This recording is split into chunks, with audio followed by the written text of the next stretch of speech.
Whew, I made it. It is the third day this week that I walked, and it's been really hard getting here. So, for some reason or other, I've kept making excuses why I can't get out there. Um, but finally, you just know when you gotta do something because your body's telling you. And my body spoke loud and clear. And so, it's not about getting skinny, it's about getting healthy. I want to feel good in my body again, and I have to remember that I have to make the right choices every day and not just sometimes, because I won't get there on accident. Just like our spiritual walk, we won't grow closer to the Lord on accident. We have to be intentional.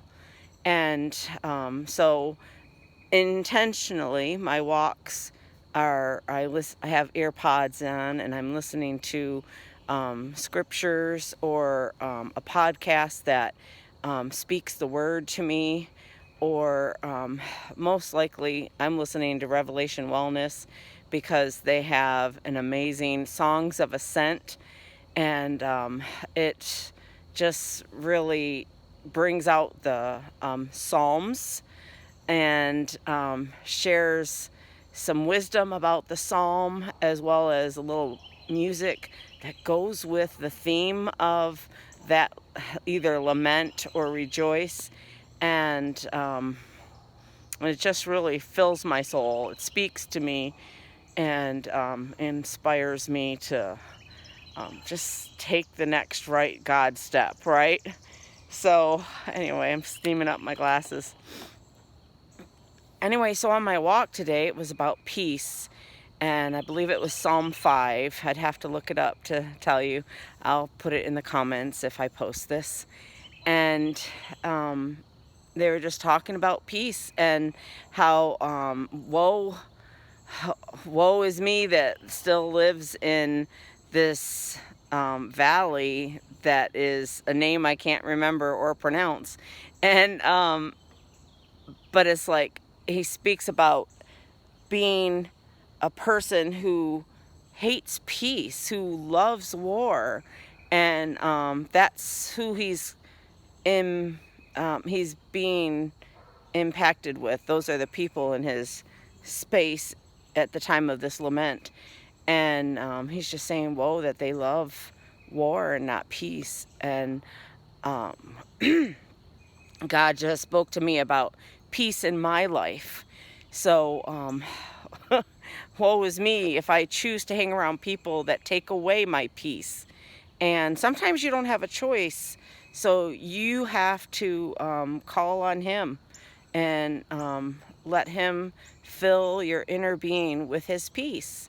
Remind you of His peace, and you can be in the midst of the chaos and still have peace in your soul and peace in your spirit.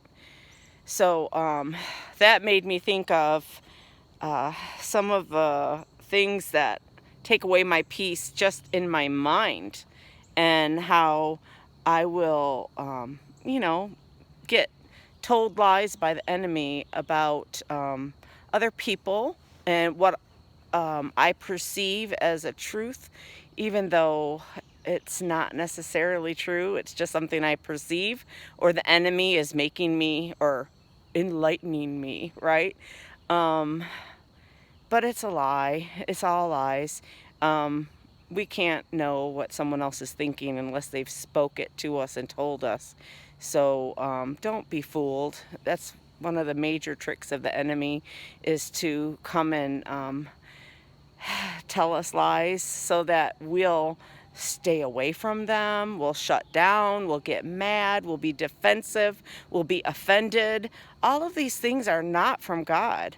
And so if you find yourself in a chaotic heart and a critical spirit, know that that's not from God, and ask Him to fill you with your peace. Take this stuff out of your head.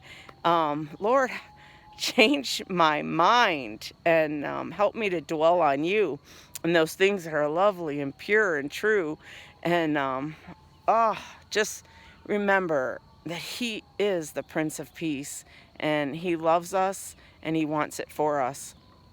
We have to be intentional, and we have to let Him lead us and guide us. So that's my walk and worship today for you, and I just pray that you're inspired and that you'll just continue seeking your walk with the Lord. Thanks. Take care.